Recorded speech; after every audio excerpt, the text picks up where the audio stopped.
Paramashivoham Om Nityananda Paramashivoham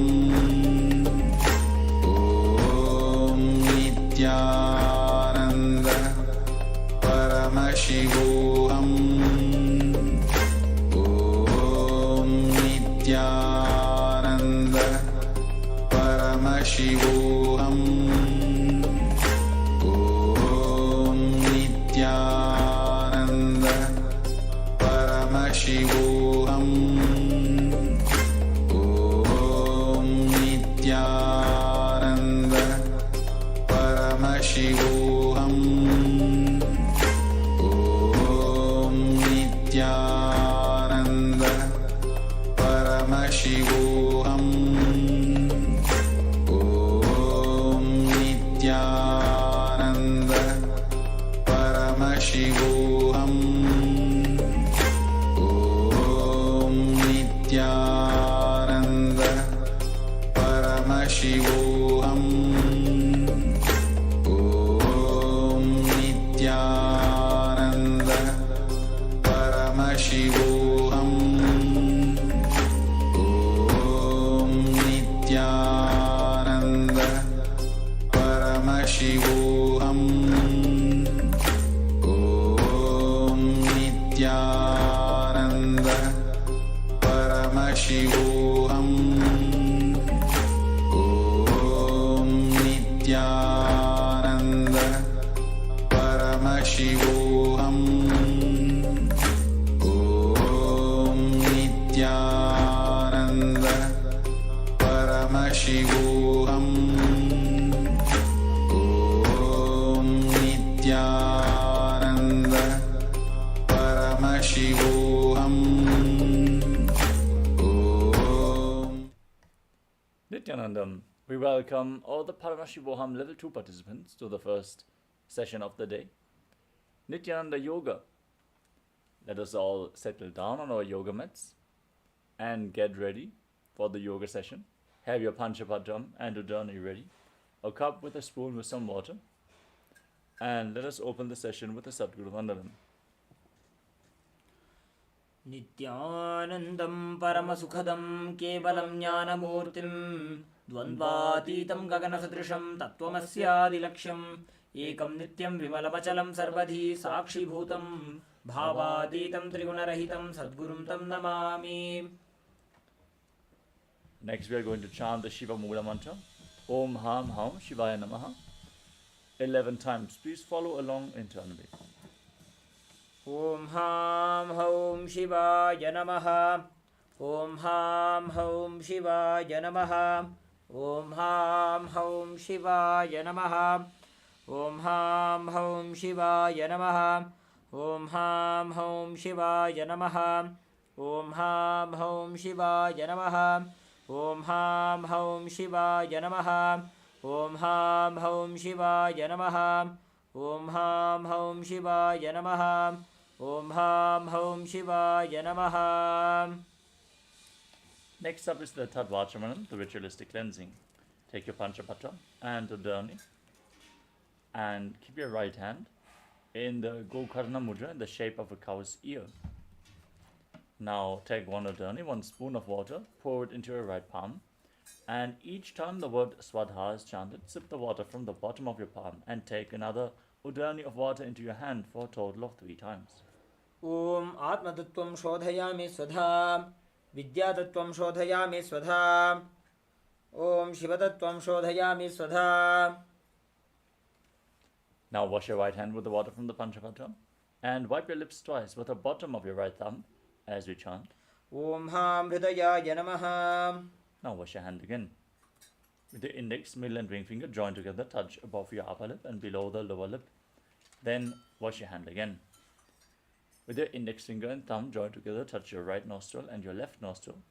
With your ring finger and thumb, touch your right eye, your left eye, your right ear and your left ear.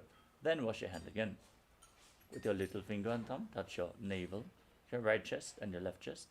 And with the tips of all the fingers joined together, touch the crown of your head, the right shoulder, the left shoulder, and your heart center. Wash your hand once more. Now Clasp the right hand over the left. Place your hands on the right thigh. Sit straight. Close your eyes. Set a sankalpa, a conscious resolution, what you are going to manifest through the ritual of Nityananda Yoga today. Hold the visualization as we chant the sankalpa mantra.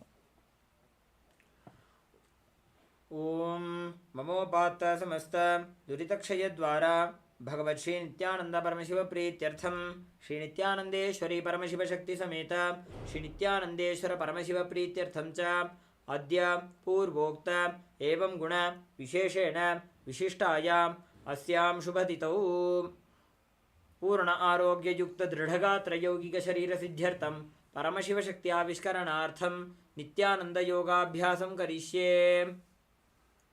Now wash your right hand once more. Om Apa Upasprisya. And then keep your Panchapatam and Dudani aside, out of harm's way, so we can safely enter into the ritual of Nityananda Yoga. First, let us briefly cover the components of Nityananda Yoga. As Nityananda Yoga is the ritual, the science to manifest Paramashivatva, the realization that you are Paramashiva, the divine consciousness.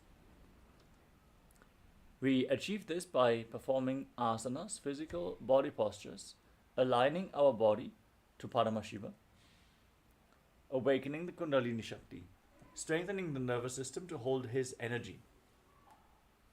Through pranayama, the breathing techniques where we control the flow of the breath by controlling the inhalation, retention, and exhalation of the breath, infusing intense prana into the system, and activating the nadis, the energy channels of the body.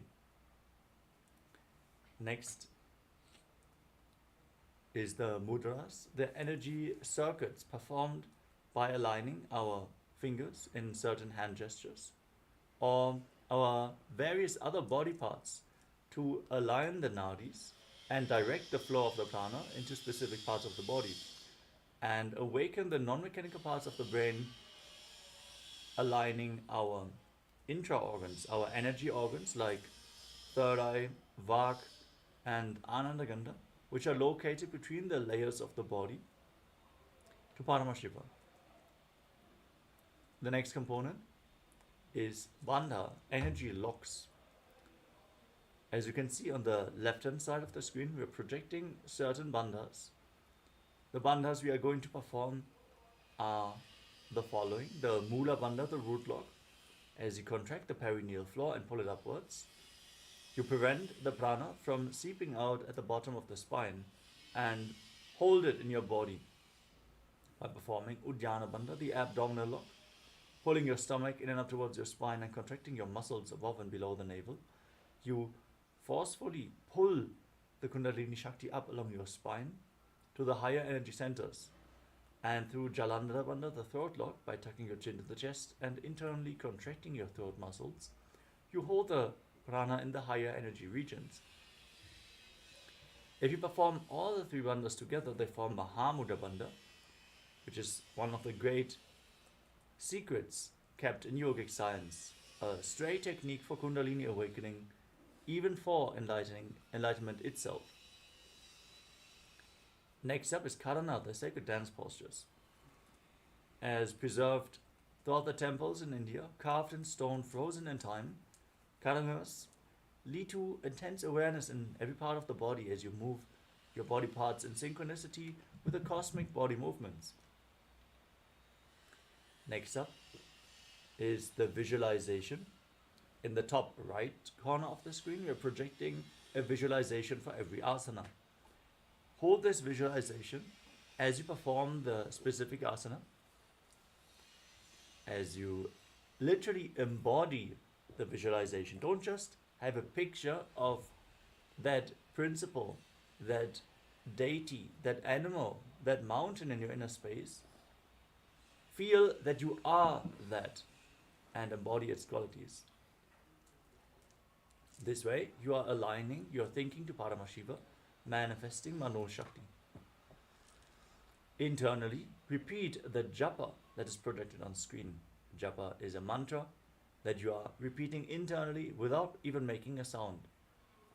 Visualize the japa rotating around your throat in a circular manner, thus cleansing the Vishuddhi chakra, the throat chakra, awakening the power of vak, the power of speech as you align your speech to Paramashiva.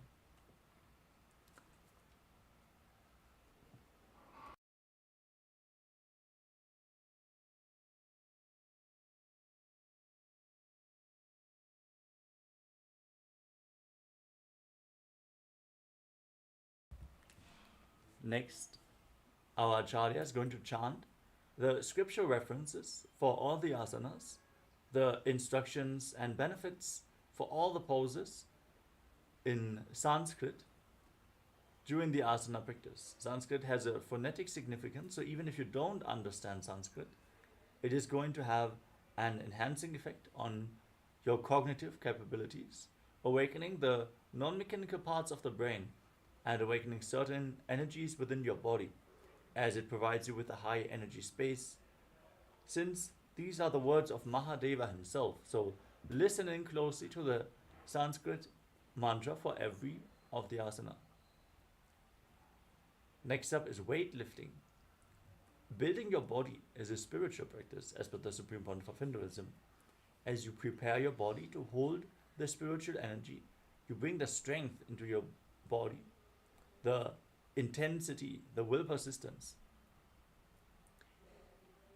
So hold some weights at the side of your mat and keep them ready for when we point out that you can implement some weights into the yoga practice to intensify the asanas.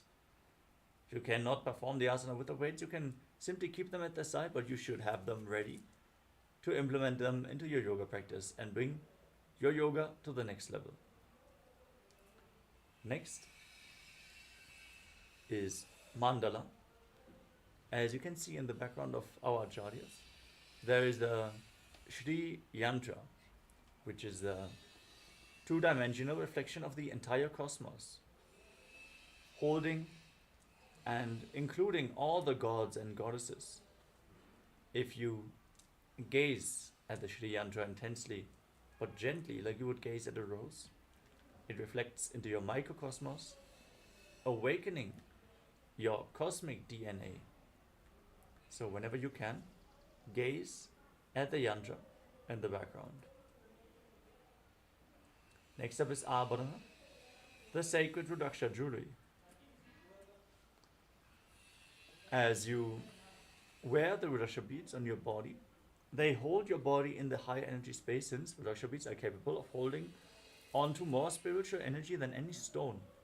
So make sure you have at least the Kantamala with a energized Rudraksha bead at your throat center on your body at any given time. We recommend you wearing as many Rudrakshas on your body as you can. The final component is Aushadha. Aushadha is the combination of herbs, prana, cosmic force energies, and ultimately the Shaktipada of Sadashiva. A combination of all of these is Aushadha, forming the sacred alchemy science, the herbal remedies and medicines of the Siddha tradition. Applying Aushadha on your skin or infusing it into your system infuses intense prana and is capable of curing even chronic diseases. So apply the vibhuti, apply the kumkum, and any other Aushadha you have available from the Supreme Pontiff of Hinduism, like the Jnananjana. But any Aushadha from the Aushadha process is also applied on your body during the yoga practice. With this, we covered all the components of KAILASA Nityananda Yoga. So let us now get ready to start into the first asana of the sequence, Sukhasana. Sit in a comfortable cross-legged position with the head, neck and spine in a straight line. Keep your hands on top of the knees in Bindu Mudra, index fingers and thumbs together. Visualize Lord Shiva in your inner space as you breathe in Samana Kumbhaka, intensely inhaling into your navel region, holding your breath and visualizing the flame being kindled in your stomach. Then exhale deeply and hold your breath. Repeat this. Inhale deeply, hold your breath. Exhale deeply, hold your breath. as you engage Mahamudra Bandha, all three bandhas, the root lock, abdominal lock and throat lock together, and internally chant the japa Soham. तत्सुखासनमित्युक्तम् अशक्तस्तत्समाचरेत् आसनं विजितं येन जितं तेन जगत्त्रयम्. Next up is Parvatasana. Now place your feet on top of opposite thighs. Sit in Padmasana. Join your hands in Anjali Mudra and raise your arms up above your head with your elbows straight. Engage all the bandhas, Mahamudra Bandha, and visualize yourself as Mount Kailash. अथ पक्षे महादेव पर्वतासन मंगलम यत्कृत्वा स्थिररूपी स्यात् षट्चक्रादिविलोपनम्. We move on to Halipavasana. Now join the soles of your feet together as you keep the feet extended away from your body. Interlock your fingers behind your back and lean forward and down. Bring your forehead on the ground behind your heels. Engage all three bandhas, gaze to your nose and visualize Swamiji in your inner space.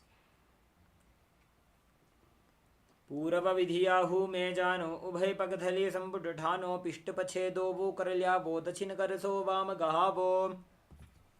Next up is Nagi Pavasana. Keep your feet extended away from the body. And now extend your arms out in front and cup your palms, placing them down in front of your feet as you bring your forehead down behind your heels. Gaze to the tip of the nose, engage your bandhas and visualize yourself as a snake. पूर्व विधि परियागाने नीचो हो वीकहोनी फणास्यो लगाई हाथ आगाने धरती लगावे पसारी दो वो हाथ की अंजोली करे. Next up is Kokilasana. Now keep your hands in Prana Mudra with index and middle fingers together, holding the little and ring fingers with your thumbs. Catch your big toes, stretch your legs out, and then cross them into Padmasana. As you lean forward and down, bring your elbows to the mat. Engage all the bandhas and visualize yourself as a bird. अथान्यदासनं वक्ष्ये येन सिद्धो भवे नरः अकस्माद् वायु संचारं कोकिलाख्यासनेन च.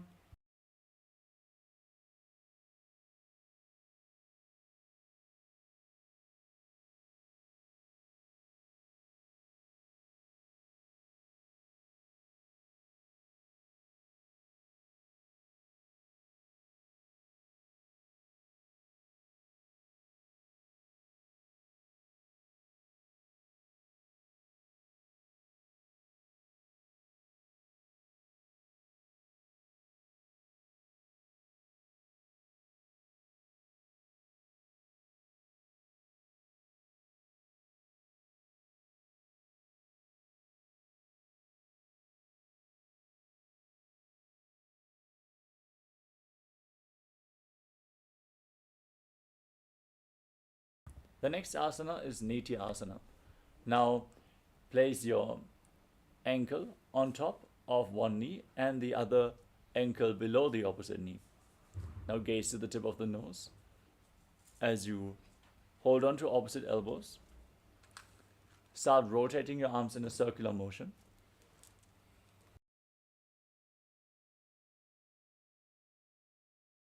Engage all the bandhas, Mahamudra Bandha, and visualize Swamiji in your inner space in Nityasana. घोड़ा बावा पाद की आशमा हिली सोय दच चरण को बार लौता प्रिगुल्फ समोय.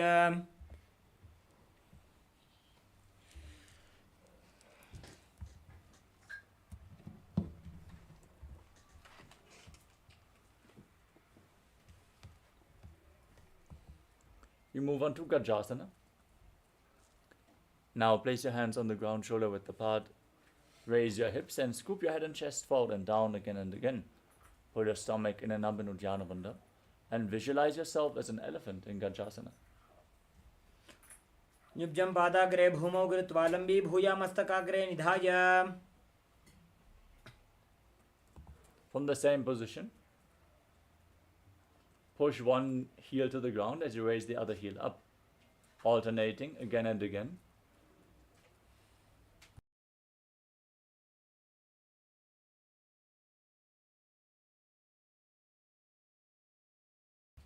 Now put your stomach in and up and visualize yourself as a bear in Rikshasana.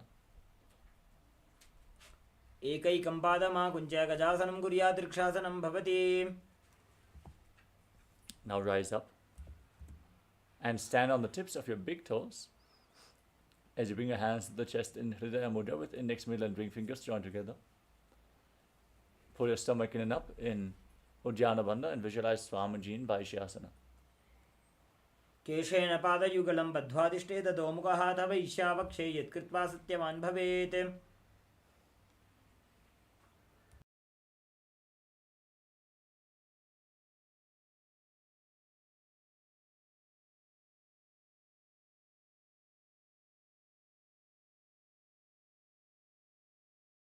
We come to the first karana of the sequence, Urdhva Karana. Now, stand in Arimandi posture. Your heels together, toes pointing outwards and knees bent. Bring your hands to the chest and start raising one knee up along the center of your body, following along with the respective hand in a circular motion again and again.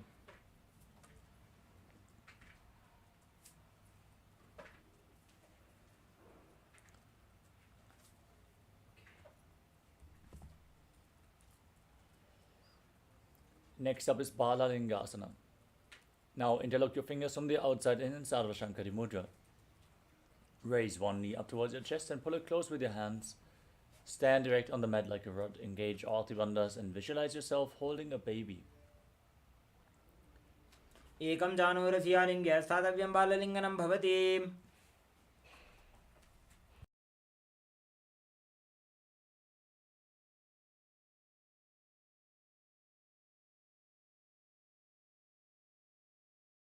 Next up is Padapidanasana. Now, pull one foot behind towards your buttocks, holding it with both hands interlocked in Padusha Mudra. Perform all Bandhas, Mahamudra Bandha, as you visualize Swamiji in your inner space in Padapidanasana. स्थित्वैकस्मिन् पादतले कराभ्यां वेष्टयेत्तनुं पृष्ठे संस्थाप्य यत्नेन पादपीडनमासनम्.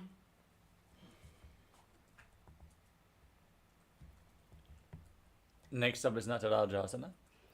Now catch the sole of the foot with your hand from the inside. Lean forward and down, kick the leg back and up. Extend the other hand forward in Bindu Mudra with index finger and thumb together as you visualize yourself as Lord Nataraja in Natarajasana. उत्तानपादं क्रौञ्चं च मरीचिं वीरभद्रकं नटराजं त्रिकोणं च सुप्ताङ्गुष्ठप्रसारणे. Now repeat Balalingasana on the other side. Hold the other knee towards your chest as you pull it close with your hands interlocked in Sarva Shankari Mudra. Engage all Bandhas and visualize yourself holding a baby. एकं जानूरसियालिङ्ग्य स्थातव्यं बाललिङ्गनं भवति. Now pull the foot behind towards your buttocks with both hands in Padusha Mudra. Perform Mahamudra Bandha and visualize Swamiji in Padapidanasana. स्थित्वैकस्मिन् पादतले कराभ्यां वेष्टयेत्तनुम्.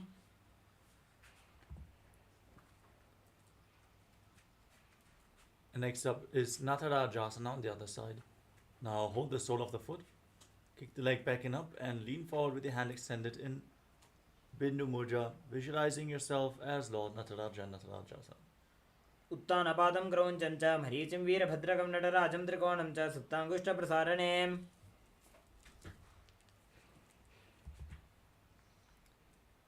We move on to Ardha Richra Karana. Now stand in Arimandi posture, heels together, toes pointing outwards and knees bent. Bring your hands to the chest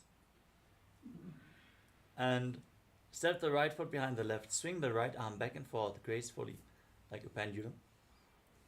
Place your hand over the nose and cross the ankles. Step the other foot behind and repeat the movement.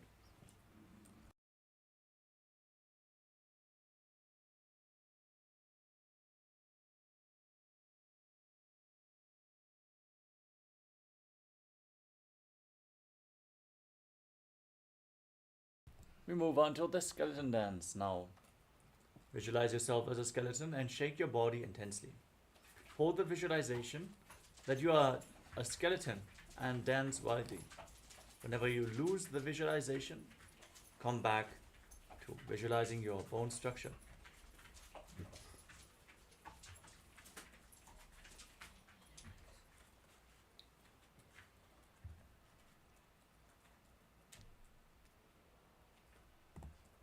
Next up is Katichina Karana from Arimandi posture. Cross your arms above your head. and turn your body to one side. Open up your arms above the head, cross them back to the center.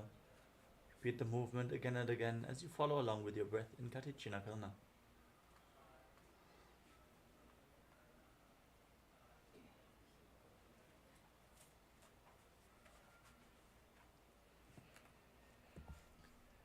Next up is Tadasana. Now stand on the tips of your toes and raise your arms up parallel above your head. Engage all the bandhas, Mahamudra Bandha, as you visualize yourself as a palm tree. महामुद्राबद्ध कोनो ताड़ासन विभेदकान्विनो तानं सदा कुर्यात् अंतर्पत्नीपतिप्रिया. Now lean forward and down and place your hands on the ground if you can. Otherwise, reach down as low as possible. Bring your head in towards the knees. As you engage all the bandhas, visualize Swamiji in Uttanasana. महामुद्राबद्ध कोनो ताड़ासन विभेदकान्. With your hands flat on the ground, step your feet back into a tall plank position. Now tuck your chin to the chest in Jalandhara Bandha and start rotating your head from side to side as you visualize Swamiji in Tadakshvasana. गजासनवस्थित्वा मस्तकं वारं वारं दक्षिणकुक्षिं सव्यकुक्षिं नयेत्. Now lower your body down onto your stomach as you keep your hands by the side of your shoulders. Raise your head and chest with the strength of your lower back. Open up your mouth widely and inhale through the hollow of your throat in Bhujangani Mudra as you visualize yourself as a cobra in Bhujangasana. अंगुष्ठनाभिपर्यन्तम् अधो भूमौ विनिन्यसेत्. Now push your body back up into the plank position and alternate pulling one knee in towards your chest back and forth. Breathe deeply through your nose. Lead the prana along your spine and hold your breath on and off in the various different energy centers. In Sahajra Kumbhaka as you visualize Swamiji in Shashasana. गजासन संस्थितो जानुद्वयमागुञ्च वारं वारं कर्तव्यं शशासनं भवति. Next up is Rathasana. Now step one foot in between the two hands. Jump the foot back and bring the other foot to the front again and again as you visualize yourself as a chariot. गजासन संस्थितो एकैकं पादं पूर्वमार्गेण भ्रामयित्वा कर्तव्यं रथासनं भवति. Now rise up. Keep one foot to the front, the other foot far back with the back toes facing sideways. Bend the front knee at a 90-degree angle and raise your arms up parallel above your head. Pull your stomach in and up. Gaze to your third eye and visualize yourself as Lord Virabhadra in Virabhadrasana. वासिष्ठमथ कौण्डिन्यम् ऊर्ध्वकुक्कुटमेव च अष्टावक्रमथोत्तानं मयूरं सेतुबन्धनम्. Now exchange the position of your feet. Repeat Virabhadrasana on the other side. वासिष्ठमथ कौण्डिन्यम् ऊर्ध्वकुक्कुटमेव च अष्टावक्रमथोत्तानं मयूरं सेतुबन्धनम्. The next asana is Vrikshasana. Now stand on one leg as you lift the other foot towards your inner opposite thigh. Join your hands in Anjali Mudra and raise them up above your head. Keep your elbows straight. Engage Uddiyana Bandha and Mula Bandha as you visualize yourself as a tree. वामो रुमूलदेशे च जाम्यं पादं निधायतु तिष्ठेतु वृक्षवद्भूमौ वृक्षासनमिदं विदुः. Now bring the raised foot on top of the opposite hip. Join your hands in Namaskara Mudra in front of your heart center and visualize yourself as Lord Garuda in Garudasana. गरुडासनमावक्षे येन ध्यानं स्थिरं भवेत् सर्वदोषाद्विनिर्मुक्तो भवतीह महाबली. Now raise the other foot towards the inner opposite thigh. Join your hands and raise them up above your head as you perform Uddiyana Bandha and Mula Bandha in Vrikshasana, the tree posture. वामो रुमूलदेशे च जाम्यं पादं निधायतु तिष्ठेतु वृक्षवद्भूमौ वृक्षासनमिदं विदुः. Raise the foot onto the hip. Join your hands in Namaskara Mudra and visualize yourself as Lord Garuda and Garudasana on the other side. गरुडासनमावक्षे येन ध्यानं स्थिरं भवेत् सर्वदोषाद्विनिर्मुक्तो भवतीह महाबली.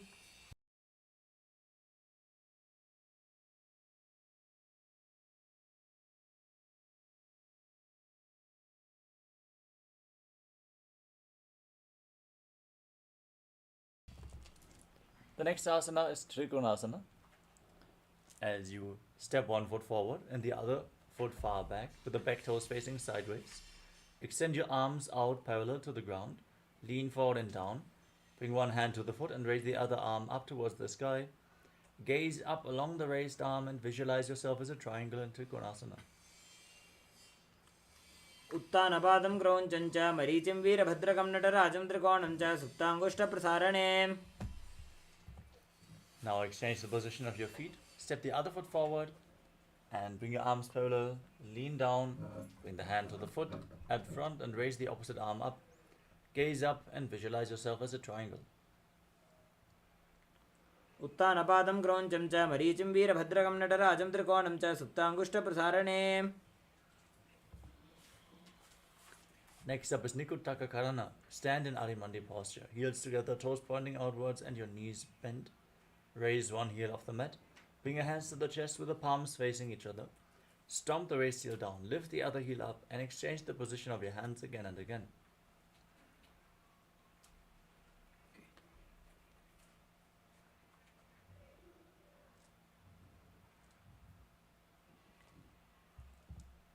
We move on to Angushtasana. Now squat down, tuck your toes and sit on raised heels with the perineum. Keep your knees together and join your hands in Namaskara Mudra in front of your heart center. Visualize Swamiji in your inner space and start buzzing like a bee on the in and exhalation in Brahmari Kumbhaka in Angushtasana. कबन्धासनमित्याहुः गोरक्षासनमेव च. Now extend one foot forward. Keep your hands at the side of the body with the palms facing forward in Vara Mudra, fingertips just touching the ground. Visualize Swamiji in your inner space in Saudasana. प्रसार्य एकं पादतलं संस्थाप्यत्वेकपादकम्. Now lean forward, hold on to the big toe in Prana Mudra, index and middle finger. As you hold onto the back heel with the other hand, balance in Vidunanasana, visualizing Swamiji in your inner space. गुल्फस्थितो पादमेकं प्रसार्य तत्पादाग्रं संस्पृश्य तत्करेण. Exchange the position of your feet, step the other foot forward with the hands at the side in Vara Mudra, visualizing Swamiji in Saudasana. प्रसार्य एकं पादतलं संस्थाप्यत्वेकपादकम्. Next up is Vidunanasana. Now hold on to the big toe of the front foot and the back heel as you visualize Swamiji in your inner space. गुल्फस्थितो पादमेकं प्रसार्य तत्पादाग्रं संस्पृश्य तत्करेण. Next up is Brahmajudankrishasana. Step both feet in, sit on the heels and separate your knees. Place your hands on top of the knees as you lock your chin to the chest in Jalandhara Bandha and gaze through the gap between the palms in Shambhavi Mudra with the eyes open wide, unblinking, focusing on the space within as you visualize Swamiji in Brahmajudankrishasana. दो फणा पानी होय वैसे AD दो गुदा निवैसे. Now drop your knees to the ground and sit on raised heels. Keep your knees separate, hands on top of the thighs. Gaze to the tip of your nose, pull your stomach in and up in Uddiyana Bandha and visualize yourself as sage Kapila Muni in Kapilasana. उभय पगतले समटहरावे तिनको माहिली core मिलावे. Next up is Bhadra Godakhasana. As you maintain the same posture, shift your gaze upwards towards your third eye and visualize Swamiji in your inner space. दो पगतले संपुट करे कोरवारली भूपर इधरे. The next asana is Suryasana. Now raise your knees off the mat, bring the soles of the feet together and sit on the heels. Join your thumbs and little fingers and open up your palms resembling a lotus flower in Padma Mudra. Raise your arms up above your head. Gaze through the gap between the palms as you pull your stomach in and up in Uddiyana Bandha and visualize Lord Surya in your inner space in Suryasana. एडी दो गुदा त्रियाणे फणा पानी बैठक पुनिठाने. Next up is Mandukasana. Now place your knees and your feet flat on the ground. Keep your hands on top of the knees. Push your tongue up flat against the palate of your mouth. Visualize yourself as a frog as you gaze to your third eye and calmly breathe through your nose in Sahadra Kumbhaka and Mandukasana.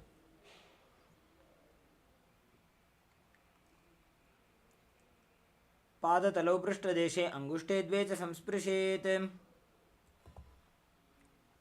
Next up is Uttana Mandukasana. Now bring your hands behind your back and hold on to opposite shoulders with the hands as you bring the elbows close to your head. Maintain the sitting posture. Gaze up. Press your tongue against the palate of your mouth and visualize yourself as a frog as you pull your stomach in and up towards your spine in Uttana Mandukasana. Mandukasana मध्यस्थं गुरुपराभ्यां धृतं शिरः. The next asana is Simhasana. Now cross your heels and sit on top. As you keep your hands on the knees, gaze to the nose and stick your tongue out, exhaling forcefully through your mouth again and again as you visualize yourself as a lion in Simhasana. दक्षिणं सव्यगुल्फेन दक्षिणे ततेतरम्.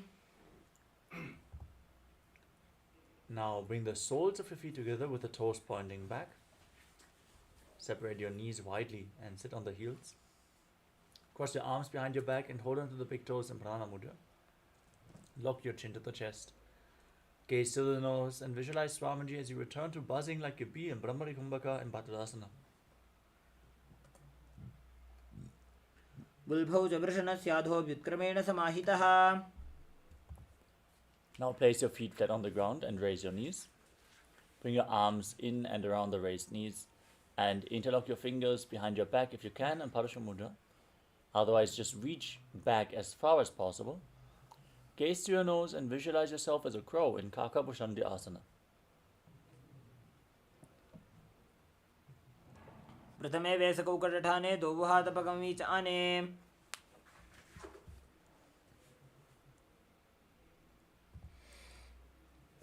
Next up is Kani Pavasana. Now place your hands flat on the ground, bring your knees onto your arms towards your armpits. Lean forward, lift your feet off the ground and balance on your arms as you visualize Swamiji in Kani Pavasana. आसन को गुणाशी दुष्टा होई तो आछी होई.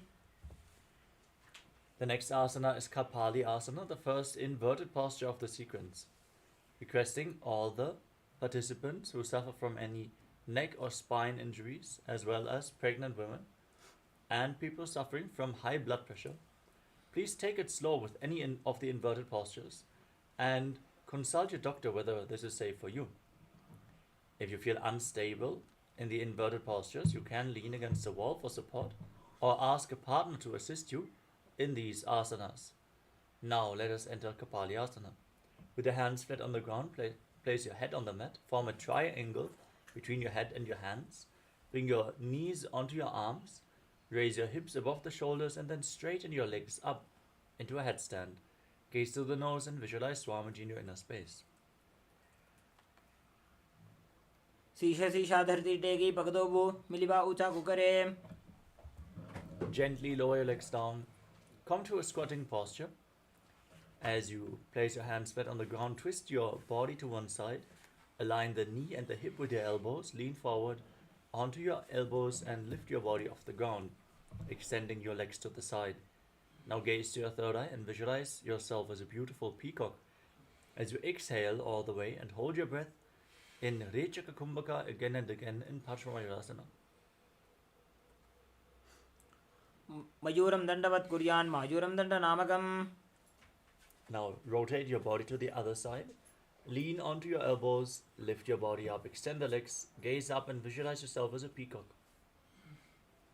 मयूरं दण्डवत् कुर्यान् मायूरं दण्डनामकम्. Now with your hands flat, step your feet back into a plank position. Step one foot outside the shoulder, in between the two hands. Push your hips forward, gaze up towards your third eye as you visualize yourself as Lord Kala Bhairava and Bhairaganathasana. आसन को गुण पीती जाई. Now step the front foot back and bring the other foot to the front in between the hands. Gaze up and visualize yourself as Lord Kala Bhairava and Bhairaganathasana on the other side. आसन को गुण पीती जाई. Bring the front foot back. From the plank position, now place your forearms on the ground. Keep your hips raised, walk your feet slightly forward and try to push your heels down to the mat. As you gaze up towards your third eye, visualize Swamiji in Unmukhapitasana. भून्यस्थौ जानुनी हस्तौ चतुष्पदम वाङ्मुखम् उत्थापिताङ्घ्रियुगलकटिस्थलमभिरुका. Next up is Vashishtasana. As you rise back up onto your hands, rotate your body and lift one arm up towards the sky. Gaze up along the raised arm and visualize yourself as sage Vashishta in Vashishtasana.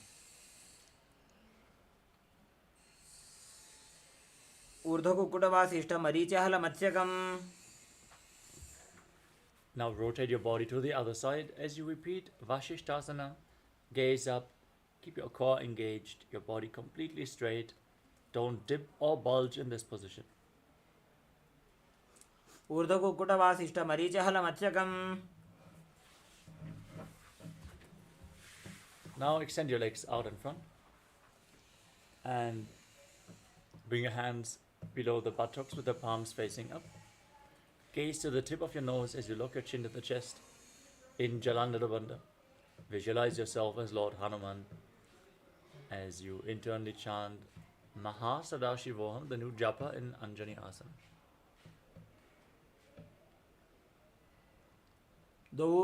दोबू करकी उभय हथेली कोरवारली मैले भेली. Next up is Paschimottanasana. Now extend your arms out in front, lean forward and down, hold onto the big toes and Prana Mudra. As you bring your head down towards the knees, perform Mahamudra Bandha and visualize Swamiji in Paschimottanasana. जानो परिललाटन्तु पश्चिमं ताणमुच्यते.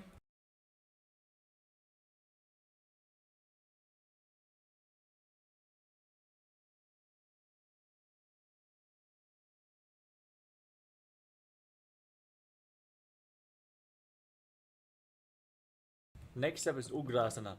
Now interlock your fingers around your neck and lean forward and down. Bring your head in between the knees, the elbows outside the legs. As you engage Mahamudra Bandha, visualize Kali in your inner space in Ugrasana. स्वपाणिभ्यां दृढं धृत्वा जानुपरि शिरोन्यसेत्. Now step one foot in towards your perineum with the knee raised and bring the arm in and around the raised knee. Interlock your fingers behind your back as you bring your head down towards the knee as low as possible. Visualize yourself as Sage Marichi in Marichi Asana. उत्तानपादं क्रौञ्चं च मरीचिं वीरभद्रकम्. Now drop the raised knee to the side. Keep the heel at the perineum. Lean forward and down. Hold onto the front foot with both hands. As you perform all the bandhas, Mahamudra Bandha, gaze to your nose. Visualize Swamiji. Exhale and hold your breath in Mahamudrasana. महामुद्रां प्रवक्ष्यामि तन्त्रेऽस्मिन् मम वल्लभे. Next up is Marichi Asana on the other side. Now step the other foot flat with the heel against the perineum, knee raised. Bring your arm in and around the raised knee as you interlock your fingers behind. Visualize yourself as Sage Marichi in Marichi Asana.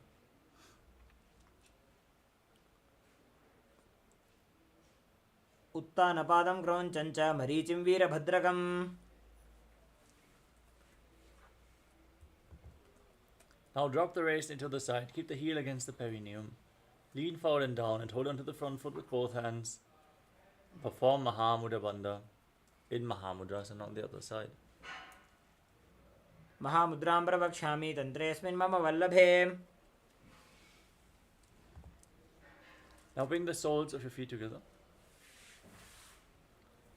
Heel against the perineum. Interlock your fingers around the toes and push the knees down. Gaze up and visualize Swamiji in Bhadrasana too. गुल्फौ च वृषणस्यादः सीवन्त्याः पार्श्वयोः क्षिपेत्.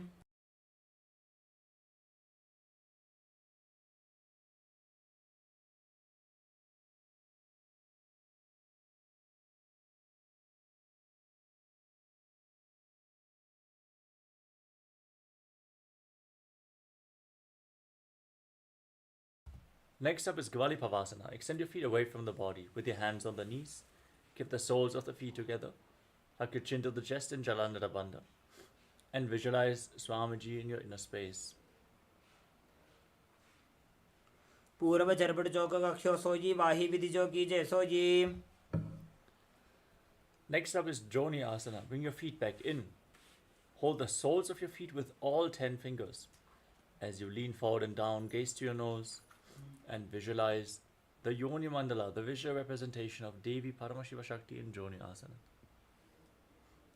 दो पगदले संपुट करे एड़ी made के ढिंग धरे. Now again, extend your feet away from the body. Keep the heels together and the toes separate.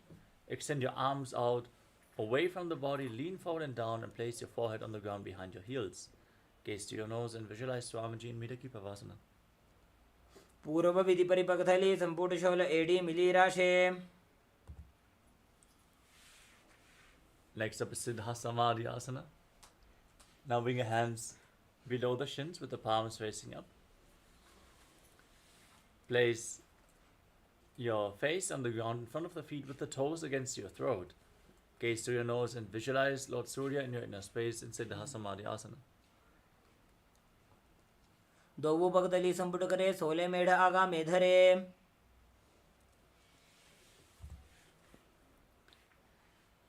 Next up is Chinaki Pavasana. Now bring the feet back in. Bring the heels together and the toes apart. Hold the soles of the feet and open them up like a book as you press your elbows on your thighs. Gaze to your nose and visualize Swamiji in your inner space.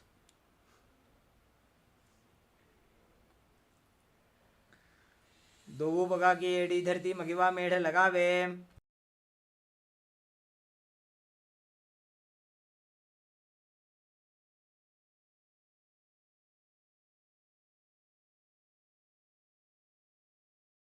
The next asana is Charpada Chokasana. With your heels against your perineum, join the soles of your feet and place the hands on the knees. Push your knees down towards the ground. Open up your hips and gaze to your third eye as you pull your stomach in and up in Uddiyana Bandha. Visualize Swamiji in Charpada Chokasana.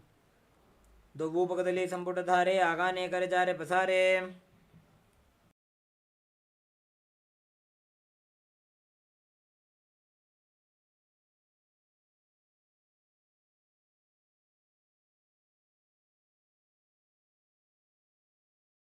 Next up is Bhairavasana. Now rotate your feet. Raise the heels up and bring the toes to the mat. As you bring the knees onto the ground, place your hands on the knees in Bindu Mudra. Gaze up towards your third eye. Pull your stomach in and up towards your spine and visualize yourself as Lord Kala Bhairava in Bhairavasana. गुल्फो संपीड्य चान्योन्यं व्युत्क्रमेणोत्थितं शनैः.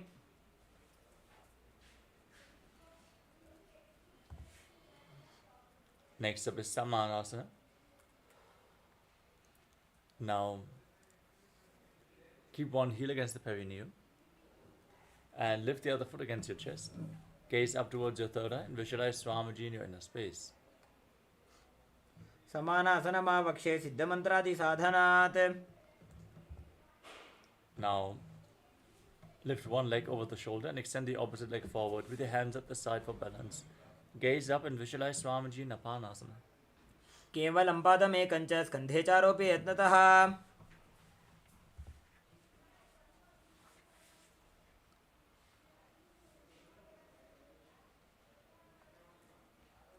Now repeat Samanasana on the other side. And pull the foot towards your chest, gaze up, visualize Swamiji and hold your breath. समानासनमावक्षे सिद्धमन्त्रादि साधनात्.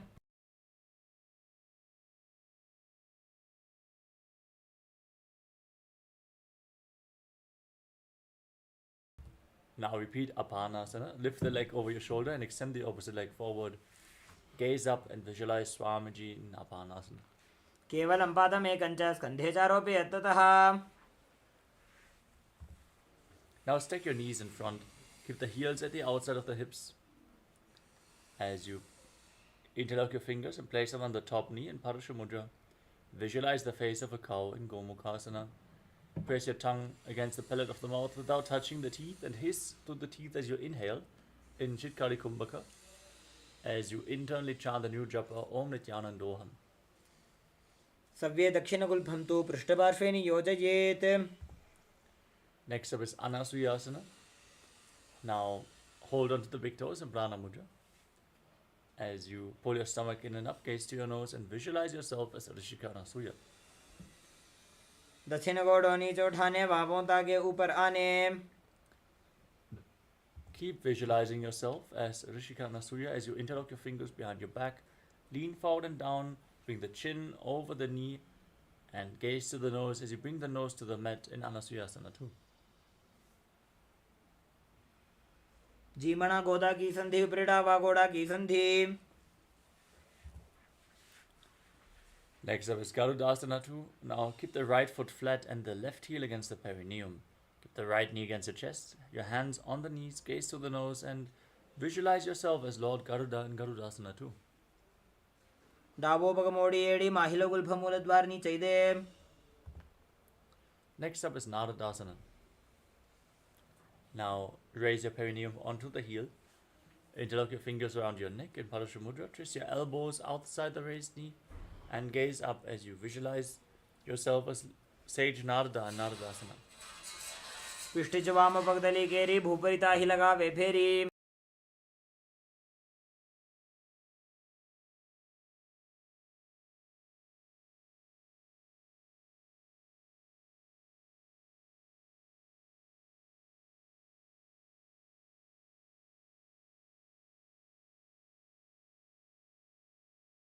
Next up is Matsya Pitakasana. Place the left foot on top of the right thigh and raise the right knee as you hold on to the right hand with the right big toe, with the right hand in Prana Mudra, index and middle finger. Hold on to the right shin with the left hand as you hug your knees, gaze to the nose and visualize Matsya, the fish avatar of Lord Vishnu in Matsya Pitakasana. वामेन वामाङ्गुष्टन्तु गृहीतं मत्स्यपीठकम्. Now again, slide your knees over top of each other with the other knee on top this time. Heels outside the hips, hands on the top knee. Gaze to your nose and visualize the face of a cow in Gomukhasana. सव्ये दक्षिणगुल्फं तु पृष्ठपार्श्वे नियोजयेत्. Next up is Anasuyasana. Now hold on to the big toes in Prana Mudra. Fix your gaze at the tip of the nose. Pull your stomach in and up in Uddiyana Bandha and visualize yourself as Rishika Anasuya in Anasuyasana. दक्षिण गोड़ों नीचे उठाने, बाहों ताके ऊपर आने.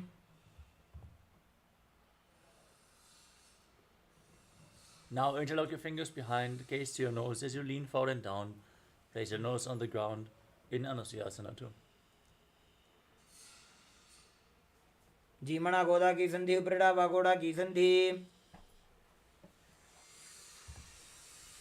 Next up is Garudasana too. Bring the left foot flat with the knee raised against your chest, hands on the knees, gaze to the nose, and visualize yourself as Lord Garuda.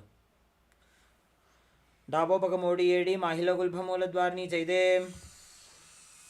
Now raise your perineum onto the heel, interlock your fingers around your neck, and twist your elbows outside the raised knee as you gaze to your third eye and visualize yourself as Sage Narada in Naradasana.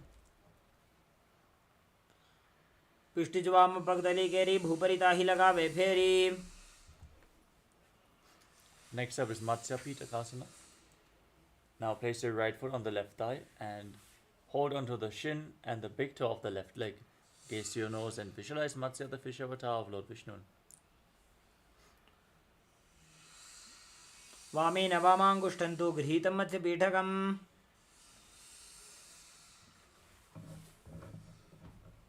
Now extend your legs forward. Place one foot onto the opposite thigh. Then raise the opposite knee. Twist your elbow around the raised knee and place the other hand on the ground behind you. As you gaze to your third eye, visualize Sage Matsyendranath, the master of Hatha Yoga and Matsyendasana. उदरं पश्चिमाभासं कृत्वा तिष्ठति यत्ततः. Now extend the front hand down to the foot. Hold on to the big toe in Prana Mudra and place the other hand on your ear as you gaze to your third eye and visualize yourself as a camel in Kubasana. आसन को न झोलो जाए. Now place the back hand on the ground, gaze to your third eye and visualize the master of Hatha Yoga, Sage Matsyendranath and Matsyendasana too. मत्स्येन्द्रपीठं जठरप्रदीप्तिं प्रचण्डरुक्मण्डलखण्डनास्त्रम्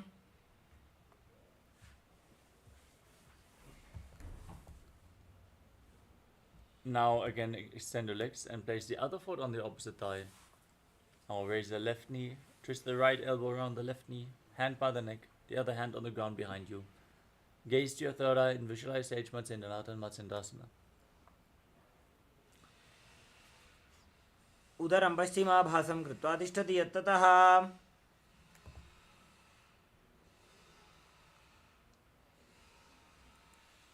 Now extend your front hand to the foot. Hold onto the big toe in Prana Mudra. Gaze to your third eye as you hold the back ear with the other hand.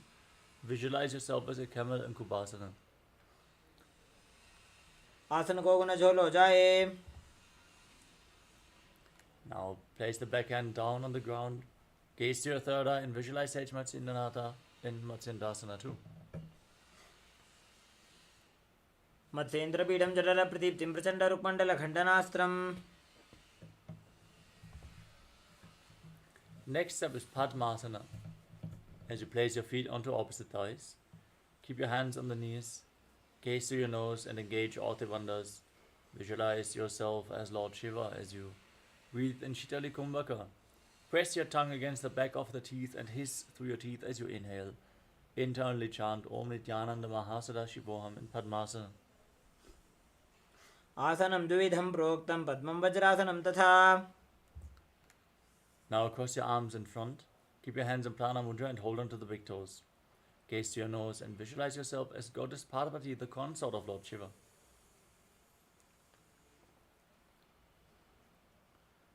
उत्तानौ चरणौ कृत्वा ऊरु संस्थौ प्रयत्ततः. Now bring your hands through the legs as you maintain Padmasana. With your palms on the ground, lift your entire body off the mat and balance on your arms. Visualize yourself as a rooster as you breathe in Sahadra Kumbhaka and Kukutasana. पद्मासनं संस्थाप्य नान्वरोरन्तरे करो. Next step is Baddha Asana. As you maintain your legs in Padmasana, rise up onto your knees. Place your palms on the mat, fingers pointing towards your body. Bend your elbows. Bring them towards your navel. Lean forward and lift your legs off the ground, visualizing Swamiji in Baddha Asana. धरामष्टभिकरद्वयेन तत्कुरुपरिस्थापिता नाभिपार्श्वः. Now extend your legs back into Mayurasana. If you can, hold them off the ground. Lift your legs up and visualize yourself as a peacock. अथ पक्षे महादेव मयूरासनम् उत्तमम्. Now lay down on your stomach and interlock your fingers around your neck. Place your forehead on the ground and turn your feet outwards so the toes are pointing to the side, heels on the ground. Visualize yourself as a crocodile in Makarasana. अध्यासशेते हृदयं निधाय भूमौ च पादौ च प्रसार्यमानौ. Now place your hands on the ground next to your shoulders and raise your legs up off the mat. Visualize yourself as a locust in Shalabhasana. अध्यासशेते करयुग्मवक्षो भूमिमवष्टभ्य करयोस्तलाभ्याम्. Next up is Ushtasana. Now bend your knees, hold onto the feet and pull them outside your hips towards the ground. Visualize yourself as a camel in Ushtasana. अध्यासशेते पदयुग्मव्यस्तं पृष्ठे निधाय अपि धृतं कराभ्याम्. Next up is Dhanurasana. Now hold onto the feet, kick your legs back and up and raise your head and chest. Gaze up towards your third eye and visualize yourself as Pinaka, Lord Shiva's bow in Dhanurasana. प्रसार्य पादौ भुजदण्डरूपौ करौ च पृष्ठे धृतपादयुग्मम्. Now rise up, come to a kneeling posture. Keep your heels outside the hips with the toes touching behind your back. Your hands on your thighs, gaze up towards your third eye. Visualize Swamiji in your inner space and internally chant Om Nithyananda Paramashivoham in Bhagasana. उल्टा मोड़ी पाव दो वैसे बहुरो जुगति करे एक ऐसे. Now bring your forearms on the ground, elbows shoulder width apart. Interlock your fingers. and get ready for another inverted posture. You can set yourself up in front of a wall if needed. Bring your head down, support it with your hands, raise your hips, walk your feet forward, align your hips with the shoulders and lift your legs off the ground.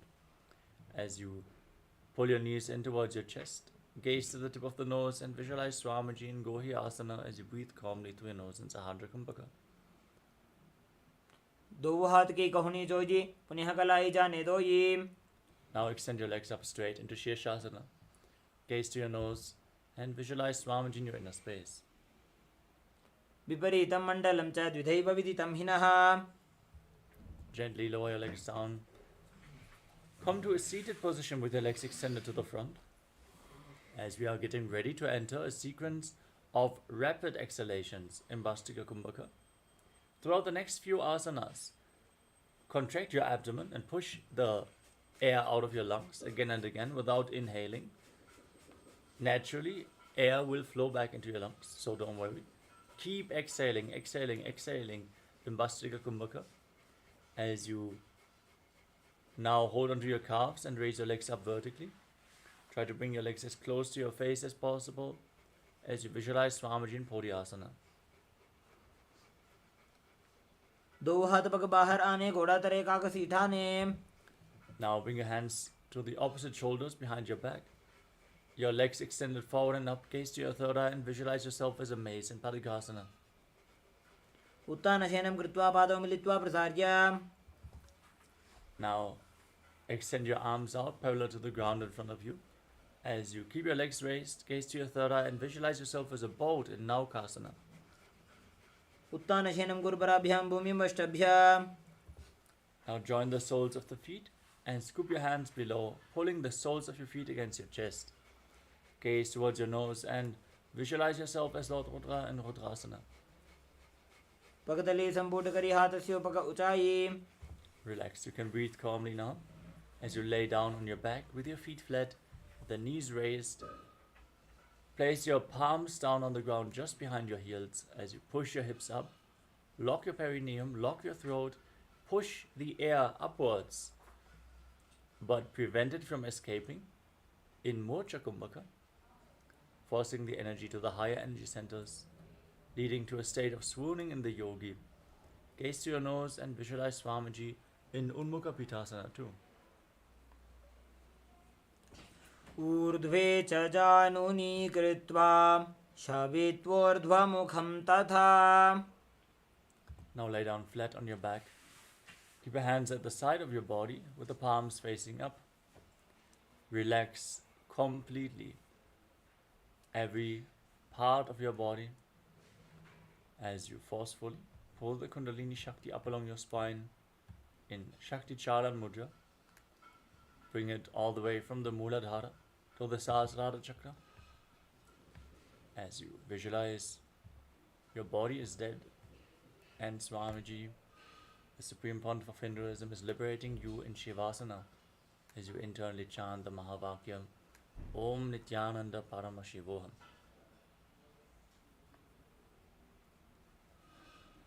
उत्तानं शववद्भूमौ शयनं तु शवासनं. शवासनं श्रान्तिहरं चित्तविश्रान्तिकारकम्.